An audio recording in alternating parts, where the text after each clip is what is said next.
Today we're going to do a demonstration on the application of Smoothcast. In our test we have a small insert that came wax coated from the machining house to be coated. We'll be using iso alcohol to clean any grease, dirt off the core. We'll apply it with a brush. After that, we'll apply a primer coat that comes from Smoothcast. Then we'll apply Smoothcast number 3 material. We'll apply it with a brush, horsehair brush, and then after every application, after the centering process, we'll take a brass brush and remove any of the residue. Of course, you'll need an oxyacetylene torch. You'll be using the blue portion of the flame only in a rapid application across the core, not resting too long on any point, because we don't want to anneal the hardness of the material.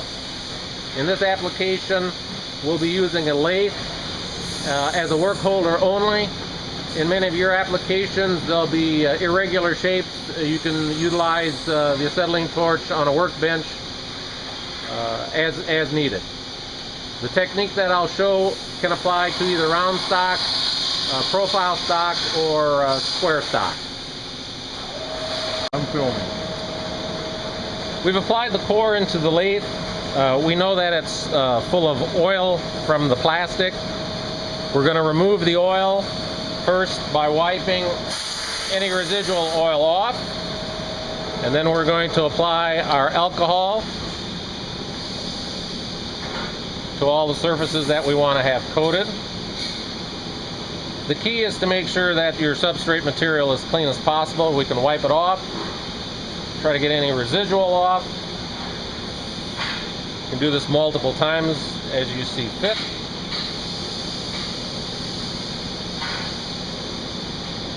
We're going to let that sit there a little bit as we get rid of the alcohol, because what we're going to do is we're going to take our torch and we're going to preheat our core to be able to drive any residual water that might have come in contact with the surface.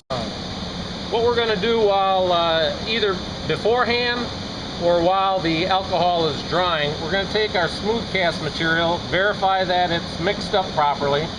In this case, this batch has been sitting on an angle, so we're going to stir that up. We're going to apply with a horsehair brush.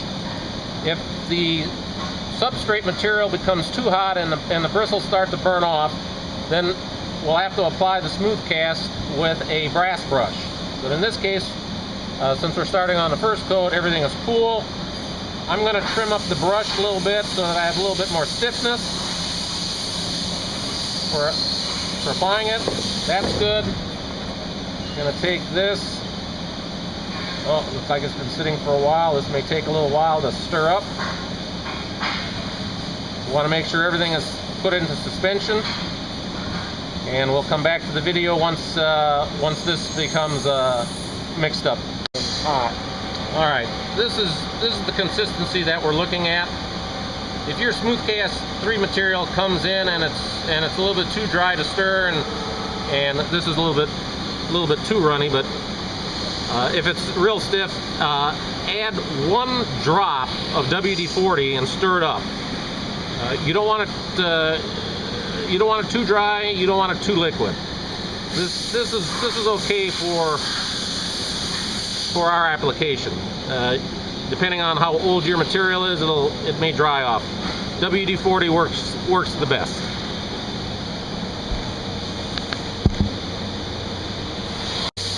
All right, we're here.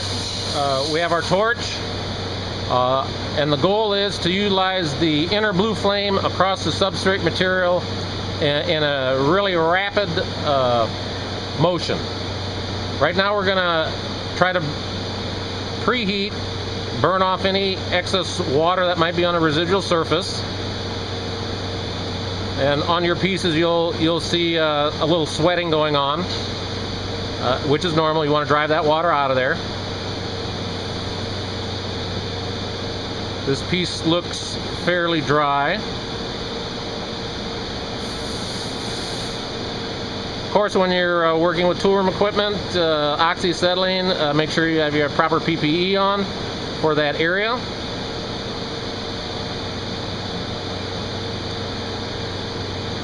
Okay, now what we're going to do, we're going to apply our primer between each coat.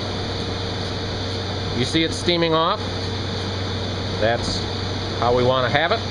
Now we're going to take our Smoothcast 3 material. We want to make sure that our primer is dry. We can always add a little heat to dry that out. Primer acts as a etchant, a slight surface etchant, so it bonds the nano coating to the substrate material. Okay, we're good there. Take our Smoothcast material. It's always nice to have a round object. It's always easier to do. I'm going to stop the lathe here a little bit.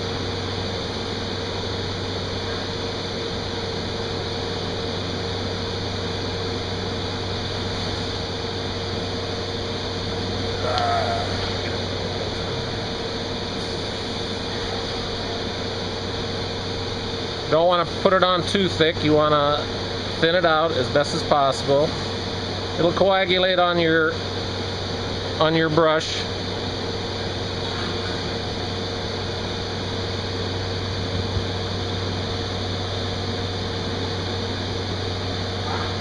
There. Appears that we have all the surfaces that we want to have covered. I'll put that down. I'm going to adjust my torch again. Okay, I'm going to start with the flat face first because this is normal what you may encounter without a round core, any flat stock. The object is to go in a crisscross pattern across the face, and to know that if it's applied right or your Smoothcast material is good, you should see some small little sparkings, a sintering effect. So we're going to see if that's the case here. Okay, you see a small sintering effect.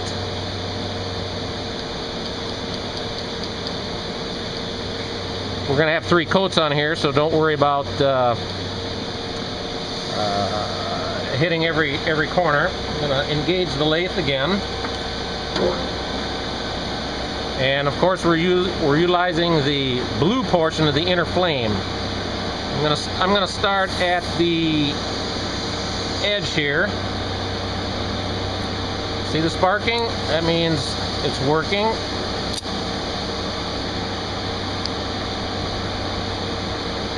Once the sparking ceases, you know that most of the material has been sintered and you're ready for another coat. You want to be careful at any of the sharp edges that you don't want to leave the flame on there too long, otherwise you're going to burn the sharp edge off.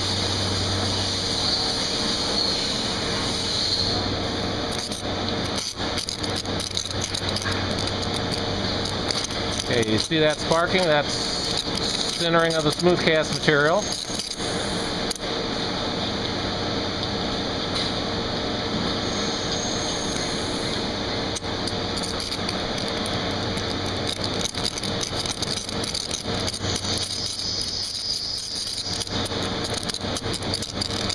The smaller the piece, the more you have to be aware of overheating the piece. You don't want to anneal it. All right, I think we're okay for right now. That's the first coat. All right, now that we've applied the first coat, we're going to take our wire brush and we're going to remove any of the sintered material.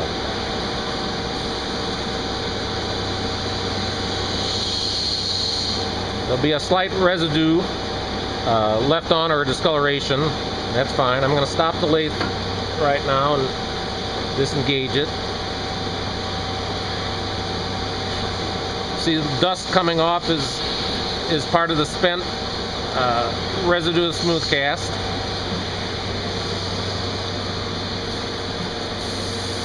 At this point, the piece is too hot to touch. I'm going to engage the lathe again, and we're going to put the next primer coat on there. If you don't have enough primer for every coat, then the first primer coat is the most important. After you remove the residual material, like I'm doing here, then you can go directly into the next smooth cast coat. But I have on this project I have extra primer, and I'm going to apply the primer. I'm going to engage the lathe again,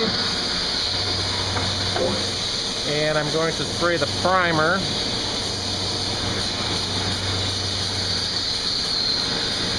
You notice that it's evaporating quickly because of the heat. We're going to apply the next batch. I'm going to stop the lathe so I can verify, make sure my brush isn't melting. Looks like my brush is not melting, so we're below the melt point of the horsehair brush. However, we are burning off or evaporating some of the emulsifier, the suspension material, and the smooth cast, which is fine. This is okay. This is normal.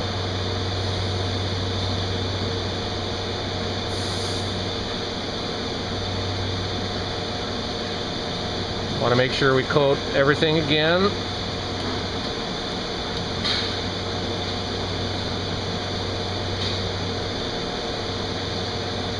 Okay, this constitutes our second coat.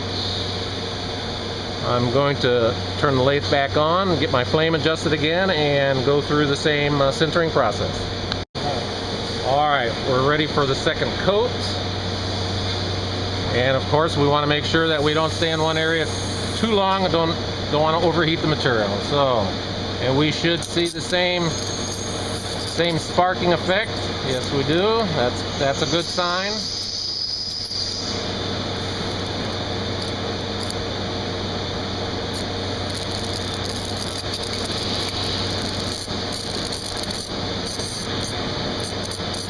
That sparking is what we want to see. That means the material is being sintered.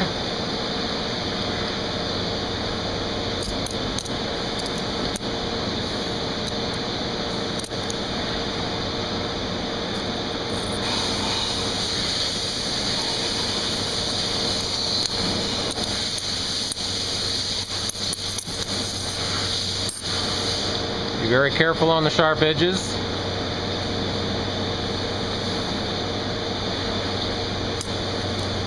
Now I'm resting the torch tip at an angle so I have a feel of where the material is, or the substrate is. And of course maybe I'll show it this way. I'm utilizing the blue portion of the flame.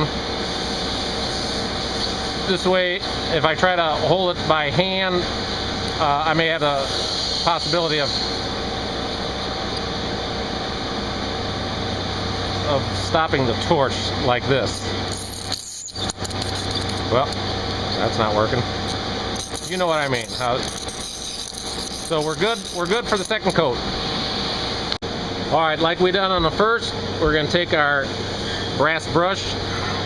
We're going to get rid of the residual. I'm going to stop my lathe. Put it in neutral. Try to get all the sintered, burnt material off. Of course, I'm hoping that it's not too hot, that my horsehair brush doesn't burn off. If it does burn off, then we'll utilize a small brass brush that I cut off of this brush. Okay, looks like we're good with this. We're going to apply the next. You get some more.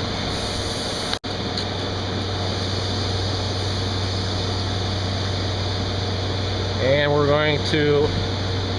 It's pretty hot, so I know it's evaporated. I'm gonna stop my lathe. Gonna test, make sure my horsehair brush is not burning off. It's not burning off, so we're good. We're good there.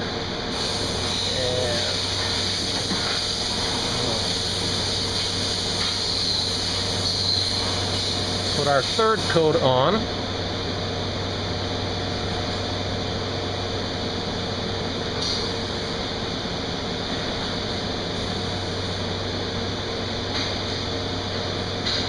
And after we center the third coat, we're going to leave that residue on. It'll come off on the first casting shot.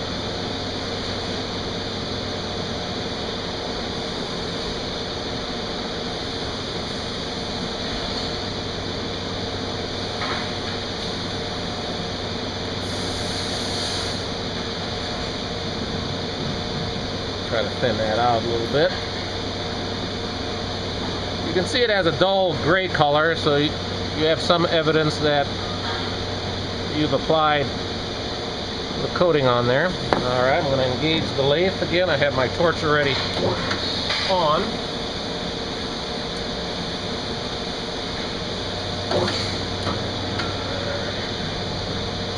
There we go. Oh. Alright. And again, we're looking for the sparking. Yes, we see sparking. That means there was a good application of the smooth cast material. Avoid the sharp edges, overheating the sharp edges. Whoop, there we go. There it's popping.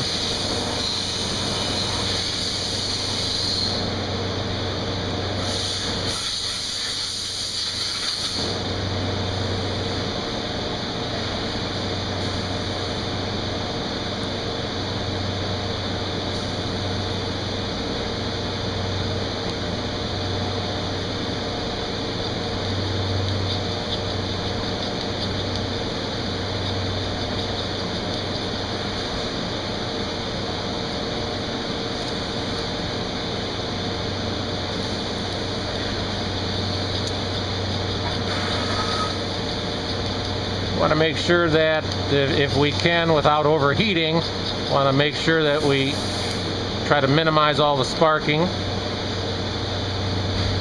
If you feel that you're afraid that it might anneal or overheat, then go ahead and stop the process, or stop using the torch in that area. Okay, I think we're good.